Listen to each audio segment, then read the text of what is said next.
Halo Sobat Ivi, balik lagi sama kita hari ini. Hari ini aku bakalan ngobrol-ngobrol sama narasumber yang pastinya oke banget, yaitu hari ini ada Bapak Eko.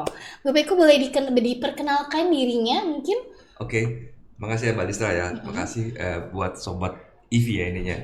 Ya, nama saya Eko Jibono. Saya itu project coordinator di project Entref. Jadi Entref itu sebuah project grant kolaborasi antara Kementerian SDM Republik Indonesia dengan UNDP. Jadi itu kira-kira Entref itu adalah bagaimana menguatkan ekosistem dari hulu atau paling hulu dari konteks ekosistem EV sampai paling hilir.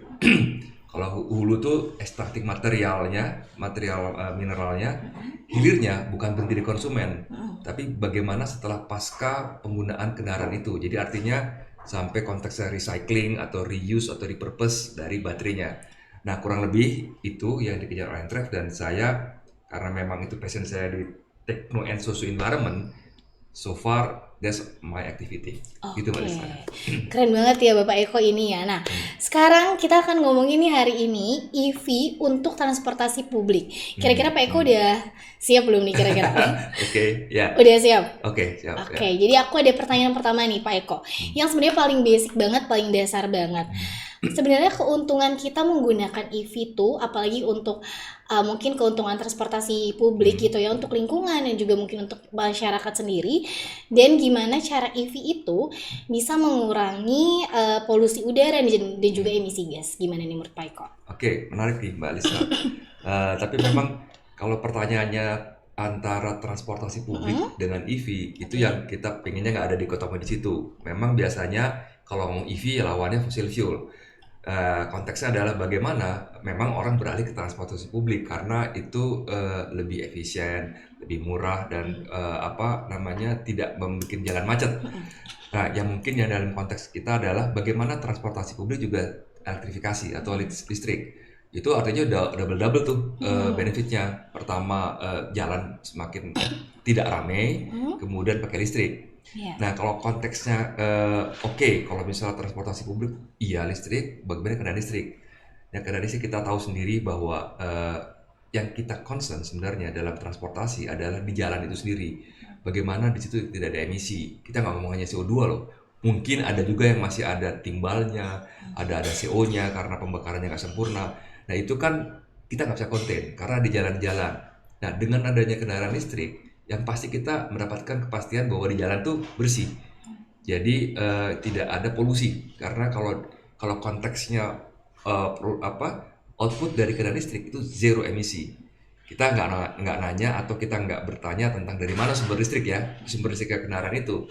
Tapi yang pasti kalau itu udah di jalan itu tidak ada emisi atau zero. Nah, kurang lebih begitu, Mbak Oke, Isra. kayak gitu berarti ya. Ya. Nah, tapi sebenarnya ada nggak sih Pak kayak tantangannya sendiri dalam mengimplementasikan EV ini ke transportasi publik dan juga apakah di Indonesia ini infrastruktur dan juga biaya operasional ini mempengaruhi implementasi EV ini ke transportasi publik menurut Pak Eko? Oke, dalam konteks transportasi publik, kita memang terhubung dalam ekosistem tersebut ya. Dalam konteksnya dengan operator Transjakarta, dengan seperti Damri juga ya sebagai pemilik kendaraan, maksudnya bis juga yang menjadikan operator rekanan Transjakarta misalnya. Eh, Tantangannya adalah terus terang harga bis atau kendaraan transportasi listrik itu jauh lebih mahal dari yang fossil fuel. Jadi kalau konteksnya tantangan adalah return on investment-nya belum ketemu tuh karena harga bisnya masih mahal dibandingin bis itu berdasarkan fossil fuel. Nah itu yang itu memang di ininya provider ya apa service provider. Tapi kita selalu diskusi bahwa bagaimana misalnya transportasi publik atau bis itu nggak besar-besar yang seperti sekarang, tapi lebih kecil sehingga harganya mestinya lebih murah dibandingkan bis yang besar yang kapasitas baterainya besar. Jadi mahal murah itu dalam konteks kendaraan listrik itu dari kapasitas baterai. Kalau baterai lebih kecil ya pasti lebih murah. Nah, the challenge-nya adalah kan artinya kalau baterai lebih kecil akan sering ngecas dibandingin baterai besar yang ngecasnya jarak atau terhadap waktu juga lebih panjang. Nah itu yang kita menjadi tantangan tadi kalau Mbak Lisa tanya tantangannya apa? Infrastruktur SPKLU khususnya yang besar itu belum tersedia cukup di omongnya kota besar deh atau Jakarta gitu kan, belum cukup banyak.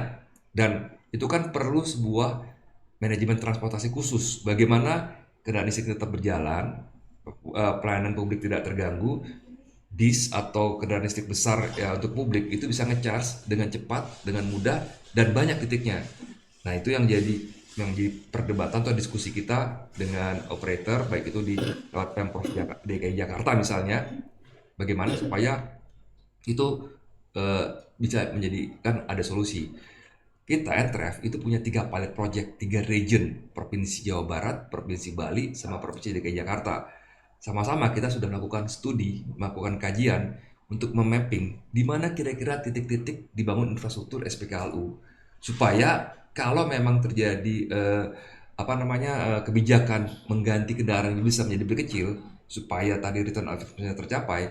Nah, itu yang sedang kita offering ke Pemprov di dinas perhubungan atau dinas ya artinya perhubungan ya yang berhubungan dengan transportasi publik. Kira-kira gitu Mbak Listra ininya. Kira-kira seperti itu ya Pak. Ya, Berarti kan tadi kita udah juga ngebahas sempat si bis ini ya kan. ya. Aku sekarang mau tanya lebih ke bisnya nih. Kira-kira menurut Pak Eko, kalau misalnya di masa depan nanti, bis listrik di Indonesia tuh kira-kira rencana pengembangannya akan seperti apa?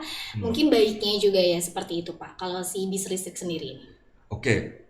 Memang yang kalau kita bicara tentang yang cukup maju atau advance dalam konteks transportasi publik itu kan DKI Jakarta ya, Pemprov DKI Jakarta.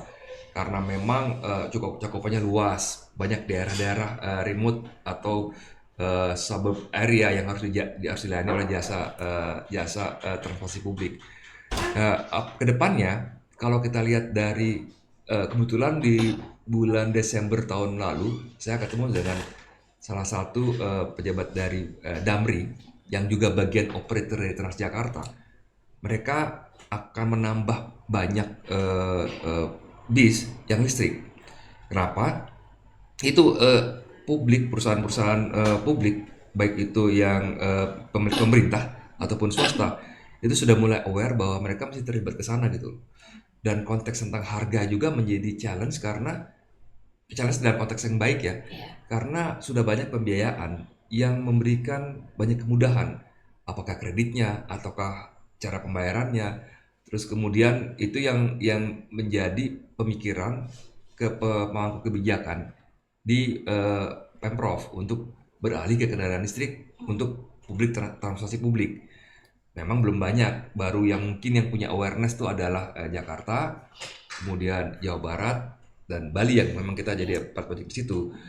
Ya, cuma memang mesti disesuaikan dengan kondisi kebutuhan yang ada di masing-masing wilayah karena apakah Jawa Barat butuh banyak kendaraan publik ataukah Bali perlu banyak kendaraan publik, itu yang memang kampanyenya ada dua, kampanye orang beralih kendaraan publik, kemudian kendaraan publiknya atau transportasi publiknya adalah listrik. Kira-kira gitu Mbak Lisa. Oke, tadi kan bis nih Pak. Kalau bis kan emang dia tuh lebih banyak juga kan mengangkut Ya, penumpangnya. ya, Kalau misalnya untuk taksi sendiri Pak, taksi ya, listrik kan sekarang juga udah ada sebenarnya ya ya, di Indonesia ya, ini ya. kan.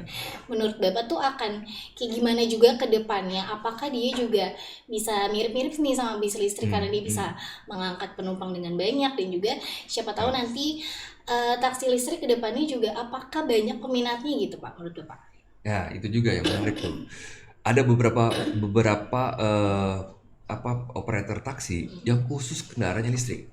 Jadi itu menarik nih karena artinya kan dia harus membangun banyak infrastruktur atau dia bekerja sama dengan penyedia infrastruktur SPKLU supaya tidak ada concern tentang pengisian bahan bakarnya. Sudah ada beberapa, ya kalau kita sebutin merek kan gak enak juga ya karena bukan sponsor di sini ya. Sudah ada mereka membuat charging station sendiri, hub charging station untuk taksinya mereka. Ini menarik karena dari segi operasi pasti jauh lebih murah. Kita nanti bisa bandingkan secara umum perbandingan antara penggunaan bahan bakar minyak dengan listrik. Nah, artinya dari sisi operasi pasti lebih murah. Dari sisi kepemilikan kendaraan, karena kita masih ada banyak kemudahan, khususnya misalnya pajak kendaraan bermotor yang murah, mestinya juga ini kompetitif. Jadi dengan harga, kan kalau pemerintah menetapkan harga taksi itu kan ada harga bawah, ada harga atas. Dengan di range itu, mereka udah pasti mendapatkan keuntungan lebih baik dibandingkan menggunakan BBM. Jadi konteksnya kalau kalau taksi kan memang basisnya adalah bisnis. Kalau itu nanti ngomong energi bersih atau transportasi bersih itu mungkin buat mereka sekadari.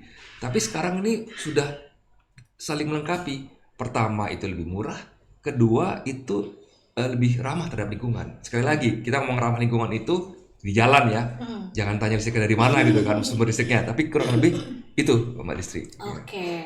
Kalau tadi kan udah bis, taksi juga Ya. udah. Sekarang aku mau tanya buat transportasi umum nih ke depannya ada nggak sih inovasi atau mungkin teknologi baru nih Pak? Ya. Mungkin kan kalau ini lebih kayak ada nggak ya inovasi dan juga teknologi baru yang bisa membantu meningkatkan efisiensi. Seperti ada tadi Pak Eko bilang kan efisiensi sebenarnya harganya juga lebih murah seperti itu kan ya Pak. Ya. Terus juga kita juga bisa menjaga lingkungan. Ada nggak sih teknologi atau inovasi baru yang bisa meningkatkan hal tersebut gitu Pak Eko? Oke, itu menarik. Itu karena di Gias kemarin salah satu apa namanya exhibition kendaraan itu sudah ada loh yang inovasi menggunakan taksi helikopter taksi. Jadi seperti drone mengangkut orang gitu kan. Memang masih mahal dan karena mungkin karena baterai itu belum bisa cukup besar, cukup bisa membawa penumpang lebih jauh, mungkin paling lama 30 menit dia terbang, mungkin jaraknya nggak terlalu jauh juga. Tapi sudah ada tahap itu. Memang PR-nya kan pertanyaan adalah izinnya kemana nih? Izinnya ke konteksnya Kementerian Perhubungan, perhubungan apa? Perhubungan udara atau perhubungan darat? Tapi sudah ada inisiatif itu. Jadi inisiatif menggunakan kendaraan listrik yang terbang gitu. Jadi kayak semacam helikopter gitu ya. Kayaknya drone, teknologi drone dikembangkan menggunakan itu. Nah, mungkin kapasitasnya masih sedikit, baru cuma mungkin hanya 2 orang atau paling banyak 3 orang. Tapi kalau tadi Mbak Lisa tanya apakah ada inovasi, sudah ada inovasi itu. Di luar dari kalau kita yang ngomong tradisional transportasi publik umum kendaraan seperti bis, taksi, kalau kereta KRL, MRT udah pakai listrik ya. Bisa terbang nggak tahu belum kali ya. Cuma artinya ada loh inovasi lagi seperti itu. Kalau yang lebih urban itu sepeda listrik. Walaupun itu juga tantangan juga apakah sepeda listrik ini bisa masuk ke jalan raya itu kan. Tapi dalam konteksnya kelistrikan itu tidak bisa ke sebuah keniscayaan bahwa semuanya akan pakai tenaga listrik. Baterai maksudnya berbasis baterai. Itu kira-kira Mbak Listri ini ya. Gitu. Mbak Listra. Oke deh. Nah, sebenarnya kan tadi kita udah ngebahas lebih ke penggunaannya, terus juga dari masyarakat seperti itu ya Pak. Tapi kalau misalnya dari kebijakan dan juga regulasi pemerintah sendiri nih untuk transportasi listrik, transportasi publik, yang menggunakan EV, menurut Bapak tuh kayak gimana Pak? Apakah kebijakan dan juga regulasi pemerintah udah mendukung seperti itu Pak? Oke, ada regulasi kayak ini dulu. Oke, boleh. Regulasi bukan ini. Jadi kalau bicara tentang regulasi, sebenarnya sudah banyak sih regulasi yang dikeluarkan di pemerintahan konteksnya. Kalau kita bilang pemerintahan sebelumnya ya, ada Perpres, peraturan presiden, ada Kepres yang kita masih sebagai kalau kita bicara tentang sebagai payung nih kita masih pakai peraturan presiden 79 tahun 2023. Itu yang terakhir yang dikeluarkan tahun 2023. Berikutnya yang keluarnya adalah konteksnya adalah di area kebijakan menteri, baik itu Menteri SDM, Menteri Perindustrian, Menteri Perhubungan, Menteri Perdagangan, dan Menteri Lingkungan Hidup. Jadi kalau kebijakan banyak banget kebijakannya. Saking banyaknya, kadang-kadang terjadi tumpang tindih. Dulu di era sebelumnya itu ada coordinating minister atau menteri koordinator yang katakanlah sebagai clearing house. Baik itu kebijakan maupun pilihan kebijakan itu di kementerian khusus. Sekarang kita belum ketemu tuh karena apa? Ini nggak bisa sendiri. Kalau pilihan kebijakan dari mana kebijakannya? Kalau presiden sudah ada dari Perpres atau Kepres, apakah cukup? Mungkin belum juga kan. Tapi kalau misalnya dibuat lagi mana lagi yang ini? Yang penting kan aturan sudah ada, regulasi sudah ada. Bagaimana supaya jangan tumpang tindih, saling mendukung.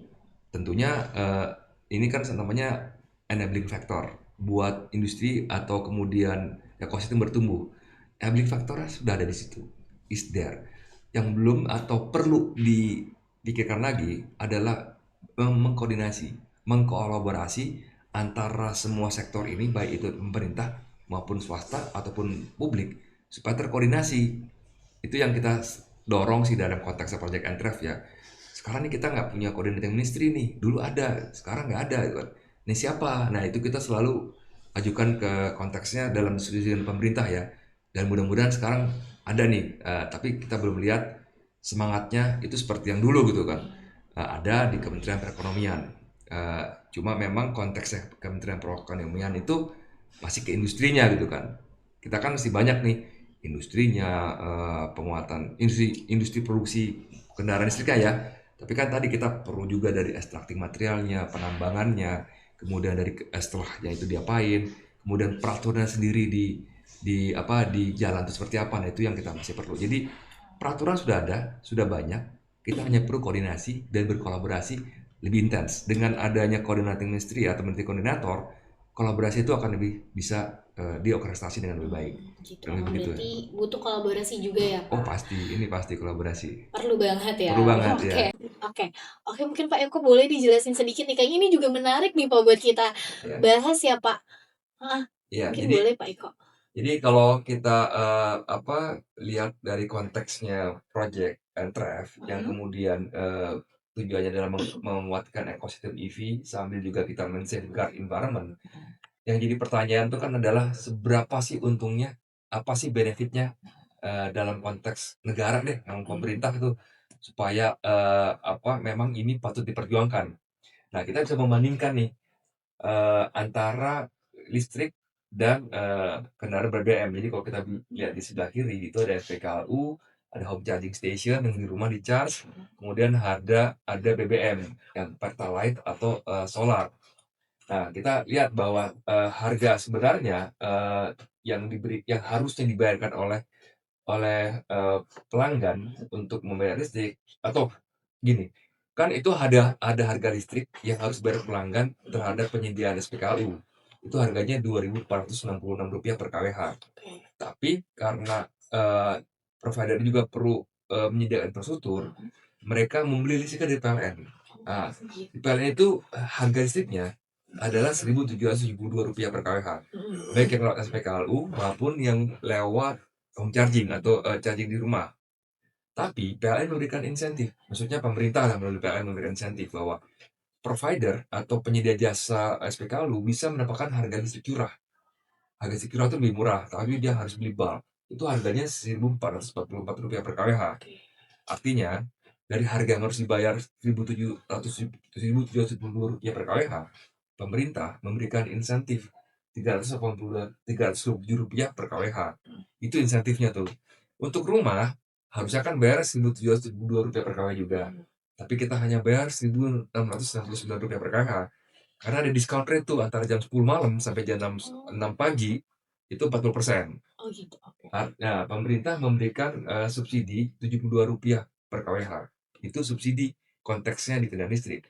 Nah, kita beralih nih ke kendaraan BBM. Pertalite itu harga ekonomisnya atau pemerintah itu mengeluarkan biaya Rp11.700 per kWh. Harusnya masyarakat bayar segitu. Tapi kan kita beli Pertalite dengan harga Rp10.000 per liter. Nah, itu ada subsidi Rp1.700 per liter untuk setiap pembelian Pertalite. Solar juga begitu. Solar itu harusnya masyarakat belinya harga Rp11.950 per liter. Tapi dijualnya ke konsumen dan masyarakat belinya itu Rp6.800 per liter. Artinya ada subsidi Rp5.150 per liter. Jadi di dua titik ini atau dua kompor ini ada subsidi. Nah, kita bandingkan subsidinya dengan perhitungan di tahun misalnya 2024 yang kita sudah ambil samplingnya, bahwa rata-rata subsidi kendaraan listrik itu Rp125 per kWh, atau kita ekivalenkan dengan liter bensin itu kira-kira Rp187 per kWh. Nah, dibandingkan nih dengan BBM itu Rp2.892 per liter. Jadi kan jauh banget tuh. Ini konteks subsidi. Nah, kalau kita hitung nanti dari total penggunaan kendaraan listrik yang ngecharge ya baik di rumah ataupun di SPKLU. Nah, kalau kita bicara bottom line atau ujungnya itu sudah terjadi saving terhadap subsidi sebesar 104 miliar. Itu kita belum sampai ke 20% penggunaan listrik di Indonesia nih, kendaraan listrik di Indonesia. Kalau itu sampai 20% itu lumayan lagi berkurangnya. Di tahun 2025 ini memang sudah meningkat lah, hampir 20% jumlah kendaraan listrik dibandingkan, bukan total ya, dibandingkan produksi tahun yang sama ini. Tapi kalau jumlah total lah masih jauh lah jumlah kendaraan listrik itu dibandingkan kendaraan eh, konvensional atau BBM yang jumlahnya hampir 80 juta sekian. Saya perlu cek angkanya tuh. Nah, itu konteksnya kalau kita bicara tentang BBM. Kita belum ngomong tentang CO2 nih, emisi CO2. Nah, emisi CO2 itu sebenarnya sederhana. Kita hitung dari konsumsi BBM melawan konsumsi listrik.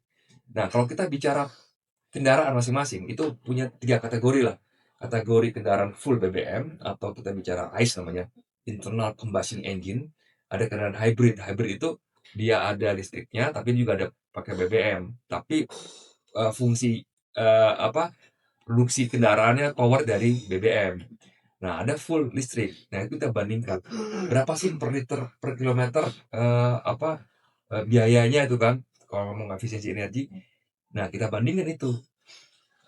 Ternyata kan hanya untuk listrik hanya Rp13.000 per kilometer. Sementara kalau BBM itu sampai Rp1.220 per kilometer. Hybrid mending-mending lah ya. Lebih tinggi dibandingin yang full EV, tapi lebih rendah dibandingin yang BBM. Nah, kalau kita bicara emisi, nah hybrid itu masih menggunakan BBM. Kalau listrik sama sekali nggak ada BBM, tapi kita cuma membandingkan supaya lebih fair. Kita anggap listrik itu atau kendaraan listrik masih menggunakan listrik yang dari batu bara. Jadi ada komponen CO2-nya itu juga. Kita bandingkan, itu masih 1:3. Jadi kalau misalnya konteksnya listrik full dalam per 10 km jarak tempuh itu ada emisi 0,8 kilogram CO2. Kalau itu BBM itu 2,4 kilogram CO2. Ya. Jadi kita bandingin itu 1/3. Jadi yang pasti kalau itu namanya well to tank masih ada emisi. Tapi kalau dari tank well to wheel ya. Well to wheel itu dari sumur atau dari sumber daya alam sampai ke setir, sampai ke kendaraan, itu masih ada CO2 yang diemisikan dari kendaraan listrik. Tapi kalau kita ngomong tank to wheel, itu udah zero. Itu lebih bagus lagi kalau sumber listriknya tuh bersih dari air, dari geothermal, dari angin ya itu udah zero tuh. Karena kalau sekarang masih dari batu bara ya, Pak. Kalau sekarang kita kan hampir 80% masih batu bara. Karena itu resource yang kita punya. Tapi sekali lagi, concern pemerintah itu mengurangi impor, menggunakan subsidi. Kalau kita bicara tentang BBM, kita masih impor. Kita kebutuhannya 1,6 juta barrel per hari BBM. Produksi kita, Indonesia, itu hanya bisa memproduksi 600.000 barrel. 600 juta barrel per hari. Artinya ada 1 juta yang harus diimpor. Sudah impor, subsidi pula. Makanya berdarah-darah. Kan bagusnya nih kalau itu nggak ada subsidi, nggak ada impor, kan bisa nambahin MBG kan. Ya kan, Iya, gitu kan. betul. Bisa nambahin MBG atau nambahin insentif buat kendaraan listrik bagi konsumen ataupun bagi ekosistemnya. Itu kira-kira kalau bicara pembandingan CO2. Nah, kalau kita bicara tentang per kendaraan, itu ada hitungannya dan ini sudah kita hitung bersama-sama ya dengan PLN, dengan penggiat lingkungan, diuji tuh berapa sih BBM yang tadi saya bilang jarak tempuh 10 km itu berapa. Nah, kita bandingkan itu 1:3. Jadi artinya itu yang kita tinggal kalikan berapa sih CO2 yang harus direduksi, yang bisa diemisikan atau direduksikan. Jadi konteksnya tadi Mbak ya, kalau kita bicara tentang uang, jauh lebih murah. Maksudnya gini, efisiensi terjadi. Yang kedua, CO2-nya berkurang. Terus mungkin nanti tantangannya nih, ini sebelum ditanya nih ya, tantangannya, loh kan baterai itu hasil dari penambangan tuh kan. Jadi ini mestinya juga harus dihitung tuh kan. Oke, kalau itu baterai, kalau kita bicara kendaraan, kan frame-nya atau kurang lebih frame-nya kan sama kan, sama-sama dari hasil tambang. Yang bedanya satu bahan bakar dari fosil, satu dari bahan bakar dari penambangan. Penambangan fosil ini penambangan mineral kan. Cuma kalau fossil fuel dipakai terbuang habis. Kalau baterai dipakai tadi kita bisa repurpose, ataupun recycle misalnya. Nah, ini kita harus juga kampanyekan nih karena kan kampanye di luar adalah, oh ini dari tambang nikel, ini ada rare earth-nya, ini ada lithium, terus itu kan rusak lingkungan. Ya kalau kita bicara itu sebagai resource, kan sebenarnya barang ini tetap ada di baterai ini. Itu sedang teknologi kalau di China sudah berjalan ya. Ini di-recycle. Jadi bisa sampai 98% nggak terbuang nih, bisa digunakan lagi. Jadi mengurangi penambangan. Namanya urban mining tuh. Jadi penambangan terhadap limbah-limbah baterai. Jadi konteks tentang merusak lingkungan minimum bisa dikurangi gitu. Karena nggak hilang barangnya, barang ada di situ gitu. Tadi kalau ngomong rare earth, semua barang begitu kita ngomong magnetik itu ada rare earth-nya. Kalau kita ngomong penambangan, kita juga bisa sampaikan bahwa tidak ada baik industri maupun di rumah tangga yang nggak ada penambangan. Kita ngomong mikrofon aja ada aluminiumnya, ada besinya. Kita ngomong laptop aja itu juga ada nikelnya, ada litiumnya, semua sih penambangan. Bahkan kita sampai ke di meja makan, sendok kita stainless steel itu bahan dari penambangan. Jadi itu yang kita mestinya bukan dikotomikan tapi lebih kepada kebijakan sih, kebijaksanaan. Nanti gimana gitu kan ya. Memang challenge ada dari begitu tuh. Sepanjang itu bisa di-recycle lagi sebenarnya nggak ada isu tuh. Nah, sekarang yang belum ada di kita adalah teknologi recycle itu. Sudah ada dalam skala lab ya. Beberapa perguruan tinggi sudah lakukan itu. Di Universitas Gajah Mada sudah ada yang melakukan recycle baterai dan itu udah berhasil sampai ke black powder atau black mass tuh. Sebelum dikasih ke industri baterai, dijadikan baterai baru. Jadi tanpa harus menambang, mereka udah punya bahan anoda katoda untuk jadi baterai. Ini yang juga perlu dikampanyekan bahwa jangan lihat baterai kendaraan bekas kendaraan listrik sebagai waste, tapi sebagai resource gitu kan. Waktu ngeliat sebagai resource, kan ini cuan juga gitu. Satu, nanti jadi nggak ada limbah. Kedua, mestinya dengan itu pemilik kendaraan listrik bisa mendapatkan nilai tambah, tidak harus mengganti baterainya setelah 8 tahun, 9 tahun. Tapi mereka bisa mendapatkan ya semacam trade off lah. Oke, baterai saya mau ganti, tapi kan saya bisa pakai itu baterai. Anda kan bisa pakai untuk sebagai produksi baterai lagi. Kalau gitu saya beli baterai baru diskon dong. Misalnya harusnya harganya berapa itu kayak diskon 50% kayak 60% kan lumayan tuh. Akibatnya total cost of ownership atau yang dipersepsikan kendaraan itu jadi mahal menjadi lebih murah. Nah itu kampanye tuh. Nah tapi kan belum terbuka lebar karena kita masih masih perdebatannya masih ini mobil listrik mobil mobil apa fosil fuel atau apa gitu kan. Nah itu masih seperti itu. Nah ini kampanye-kampanye yang kita harus luruskan, yang kita harus kampanyekan. Apakah banyak kampanye negatif? Banyak. Sebenarnya juga bisa kampanye baik, cuma orang-orang yang sudah menerima manfaat pakai kendaraan listrik, apakah mobil listrik, apakah motor listrik, nggak banyak ngomong karena mereka diam aja. Yang banyak ngomong yang ribut adalah yang fossil fuel. Saya nggak tahu kenapa mereka nggak pakai itu, tapi mereka komplain tuh kan. Kalau saya kan banyak publik transportasi, jadi nggak komplain-komplain juga gitu karena itu kan lebih arahnya ke sana tadi yang Mbak Listra sampaikan bahwa ya kita sebenarnya pro itu gitu. Kalau bisa itu kendaraannya ke transportasi publik dan pakai listrik itu keren banget. Iya, betul. Nah kurang lebih gitu sih Mbak ininya. Oke, berarti emang kita hari ini pembahasannya daging semua ya Pak. Ini Iya. juga ada data-datanya juga di sini dan tadi juga Pak Eko juga udah bilang manfaatnya itu juga apa dan juga sebenarnya kalau kalau misalnya dibilang masih ada atau enggak apa CO2-nya Ya. ada, cuma perbandingannya ya memang 1:3 dibandingkan yang ya seperti itu.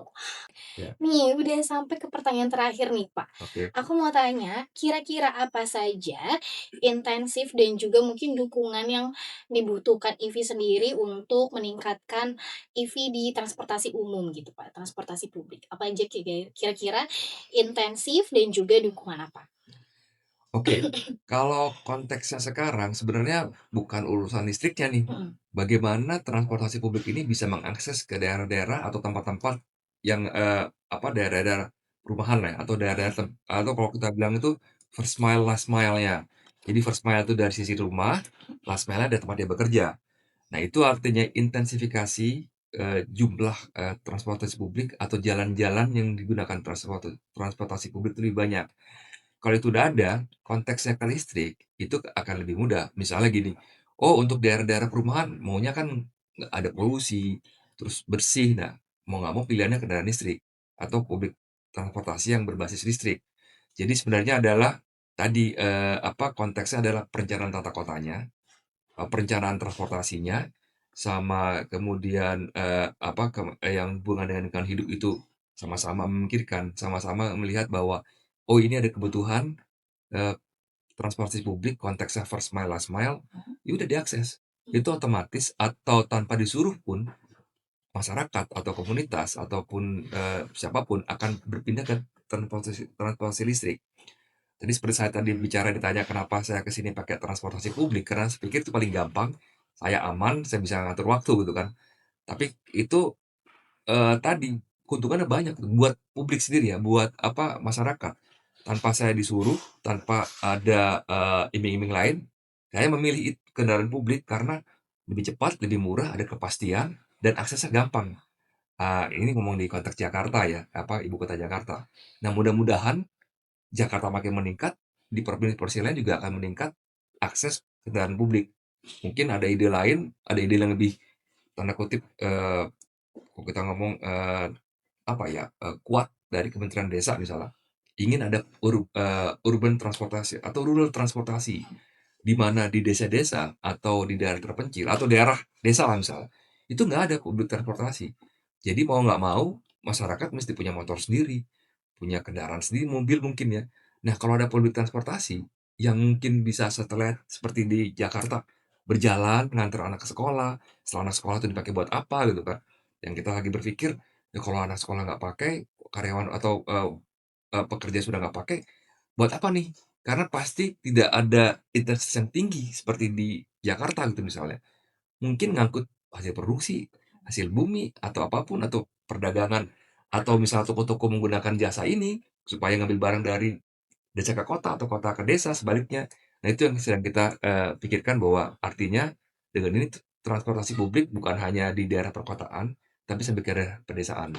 Dan begitu Oke, Mbak berarti Desra. dukungannya juga dengan cara, memperbanyak juga lah ya, Ya, si benar, transportasi benar. publiknya ini. Tapi bener banget, aku juga setuju banget sama Pak Ya, Eko, kalau misalnya di rumah udah ada transportasi publik, iya, kan enak banget jadinya mau benar, kemana mana juga jadinya enak banget, benar. Ya. kayak gitu. Ada lagi kira-kira Pak Eko yang mau ditambahkan lagi? Ya, kira-kira, kita memang, bukan pekerjaan mudah, meyakinkan orang untuk beralih pertama ke kendaraan listrik, kedua ke transportasi publik.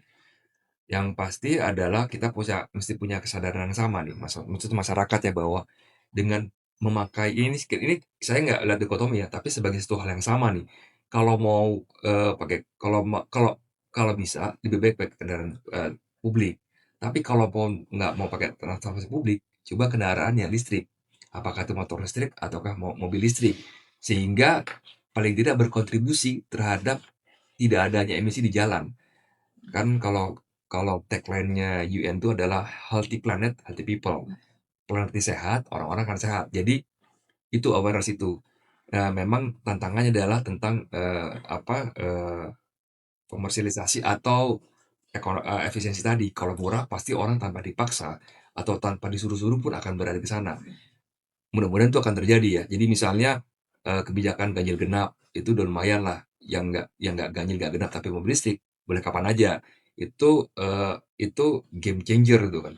Nah, memang akibatnya memang perlu sih kreativitas dari Pemprov atau Pemkab atau Pemkot membuat aturan atau regulasi yang tadi mendorong orang lebih ke publik transportasi atau kendaraan listrik. Itu kreativitas masing-masing karena nggak bisa tuh dari pusat aja bilang harus seperti ini, diikuti di bawah. Karena terus terang aja pengalaman kita karena kita nih proyek ini ada di Kementerian SDM. Kalau kita ke daerah, kita berhubungannya dengan Dinas SDM. Yang pasti Dinas SDM itu kalau bicara struktur atau subordinasinya bukan di Menteri SDM, tapi di Menteri Dalam Negeri. Nah, tentunya kan itu yang tadi kolaborasi, koordinasi itu perlu terus disosialisasikan, dibersamai untuk sama-sama lihat nih bahwa kita ngomongnya adalah bagaimana supaya bumi lebih bersih, orang lebih sehat. kurang begitu Mbak Lisra. Oke, berarti Hmm. emang keyword itu adalah kolaborasi juga ya, Iya. Pak. Kolaborasi dengan pemerintah, masyarakat, dan juga mungkin industri juga. Terus tadi benar juga kata Bapak, mungkin lebih dibanyakin lagi transportasinya biar kita juga sama-sama bisa pakai transportasi umum, Iya. seperti itu. Iya. Oke, Sobat IVI, sekian dari kita. Hari ini kita kedatangan narasumber yang keren banget, kita mendapatkan insight yang banyak juga. Sampai bertemu di video-video selanjutnya. Oke, bye-bye. Bye. Terima kasih. Dadah.